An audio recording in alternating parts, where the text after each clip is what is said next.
Welcome to Twin Talk. This is Angie, and I'm here with Joy.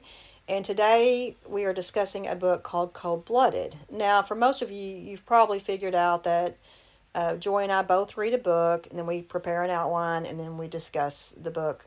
But this is a little different. So, I actually was given a book recently, and Joy knows nothing about it at all. So, this is her first time hearing it. So, basically, Joy, what happened was Corby came home.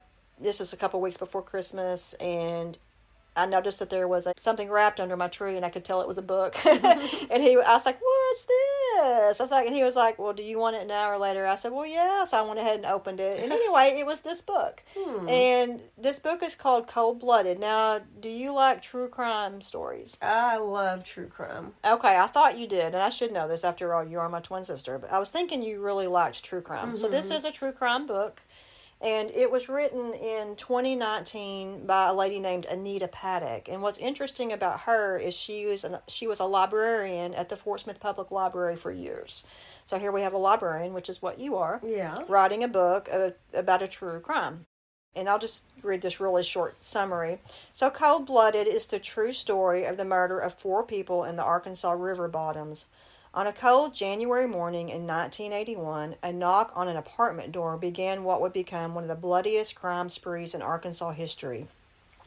In the coming days, the bodies of newlyweds Larry and Joanna Price, businessman Holly Gentry, and police detective Ray Tate were discovered. They had been executed in cold blood and discarded like so much trash. Trash. What kind of person murders four people in cold blood and did the right one go to prison? How did I miss this story? So, And how did Corby hear about this okay, book? so Corby works for a guy named Rod on the side. It's like a second job he has. And Rod and his wife read this book, and he said they literally read it on their way to Little Rock. His wife read it to him while he was driving. And I was like, really? Well, I picked up the book. I started reading it. And Joy, it was like, I had the same reaction you did. I was like, okay, number one, how do I not have I never heard about this? Well, first of all, the crimes happened in 1981. So you and I were 11 years old. Right. But what's crazy about this story, every single thing they talked about, I knew what they were talking about. I knew where it was. Some of the names, they mentioned numerous names of people I've heard of judges, lawyers, defense attorneys. Phoenix Village Mall, a place that we used to go to often. The owners of them were involved in this. One of their sons was one of the ones that got killed. Oh. And then one of the detectives, Ray Tate, he got killed. It was a newlywed couple that lived next to West Stark, the community college where you and I went to. Wow. So we were just too young to really be paying attention. Yes, and one of the guys that got murdered, guess where he worked at? He worked at Baldor, the same place that our dad was working at the time. Okay. So I was thinking, Mom and Dad knew about this. They knew four people had been murdered. And then Dad would not have come home and told his 11-year-old daughters, hey, did y'all hear about the murders? So that probably would have scared us. We probably wouldn't. It's not something they just would have talked about with children. But anyway, I literally read this book in a weekend. I want to say it took me less than probably 6 hours to read. And every single page, I felt like I was being transported back in time. They talked extensively about Central Mall, Phoenix Village Mall, Towson Avenue, West Stark, Baldor. These are just places that we grew up going to and knowing about. These are places that anyone in our area instantly recognizes and knows what they're talking about. For years and years, I wondered what happened to Phoenix Village Mall and why the mall went out of business. And they touch on that throughout the book. And then they talk about where he drove these people when he kidnapped them and where he murdered them. So they have solved the crime? Yes, they solved the crime. It was a very senseless, useless crime, but she is a very good writer, and she kind of takes a little, of course, artistic license.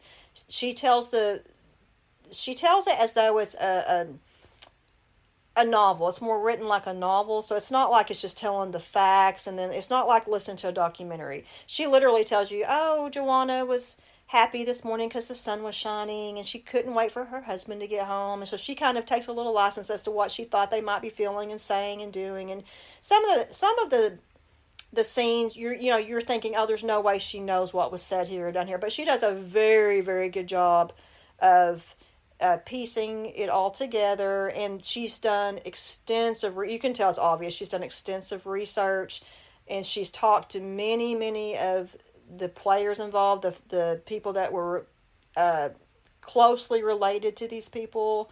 She's talked to a lot of the investigators. She's anyone that was willing to talk about the case with her. So she's a retired librarian? Yes. What are the chances of getting her on our podcast? I don't know. But here's the interesting thing, Joy. So she decided that this was her niche. Like, she likes the true crime. She's also written 2 other books. And what's really sad is they were talking about how we live in a very safe area of Arkansas. We always have. We're very blessed.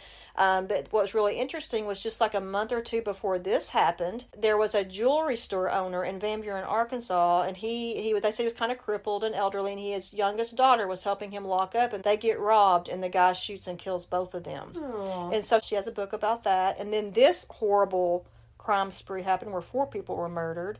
And then there was another, apparently a wealthy lady lived on Logtown Hill in Van Buren, which you and I are both familiar with. She wrote a book about it. So because this book was so good, I really want to go read the other 2 books. But anyway, I highly recommend this book, especially if you're from this area, because I feel like familiarity just makes things a little bit more interesting. But even if you're not from here, it's still a really good book. And it's what's kind of interesting at the end. There's a little bit of a twist at the end because they did send a guy to prison, but she feels like there was something that was missed at the end, and she gives you her theory of what happened at the end. And I think that's very interesting because that's a little different from what was played out in the news and things like that. I'm telling you, it was almost surreal.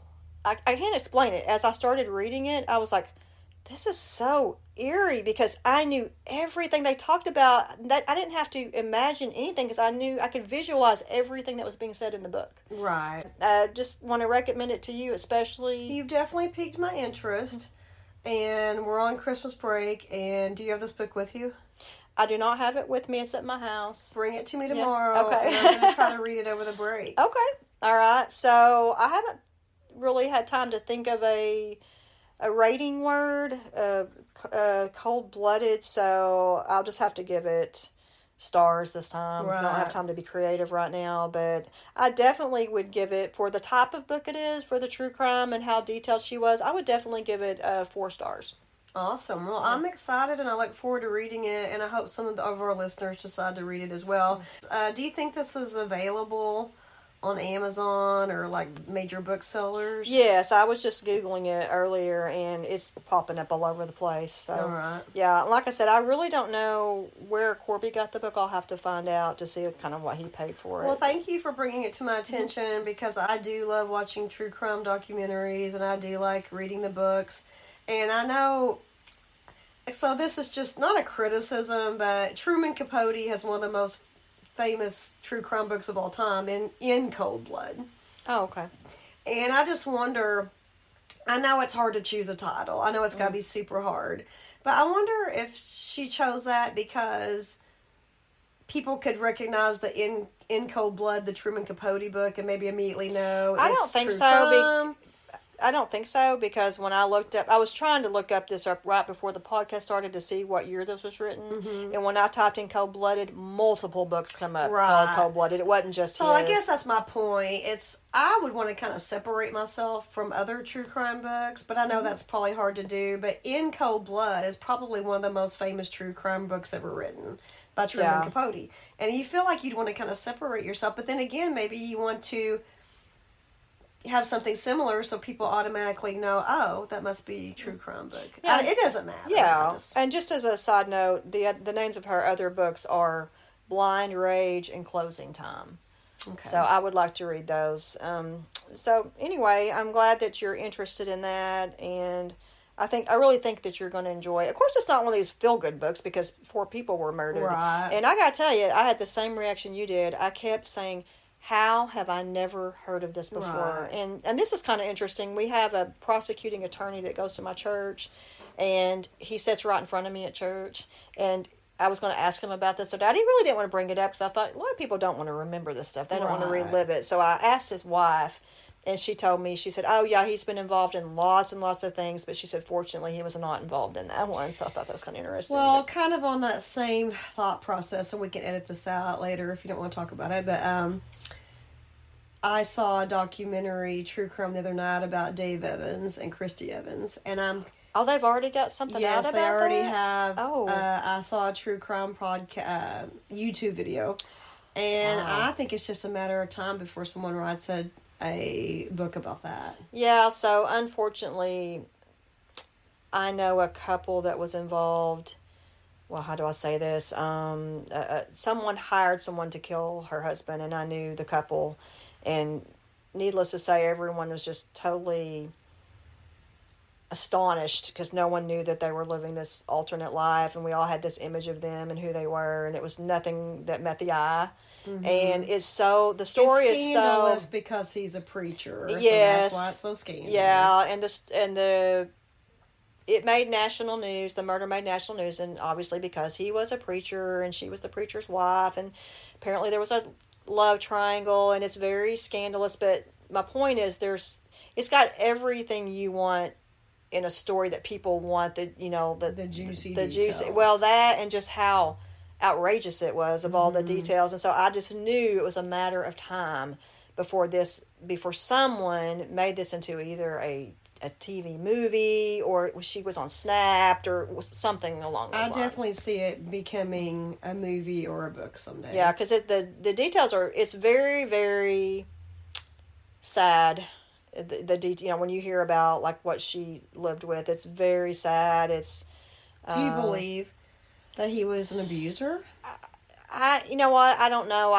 Her family backs her up. She had her husband killed, and even her own children are standing behind her. So I have to believe that yes, he was, because even his own children say that he was. So right. yeah, I do lean more toward her. Now I'm not justifying that's a good reason to have someone murdered, but yeah, we'll have to watch for that. I mean, I'll have to watch that. So you'll have to tell me more details so we don't just ramble on the podcast. I would Right. like to hear what. Well, do you know the name of it? I just ran across it on YouTube. It was just a YouTube video? I can't remember which YouTuber it was, but she did kind of a deep dive into the whole story. Okay, well that doesn't surprise me because it's got every aspect of a true crime story that people want. So, all right, guys. Well, thank you for listening to us. And like Joy mentioned on a previous podcast, we know your time is valuable and we appreciate you spending it with us. So we will see you next time on Twin Talk.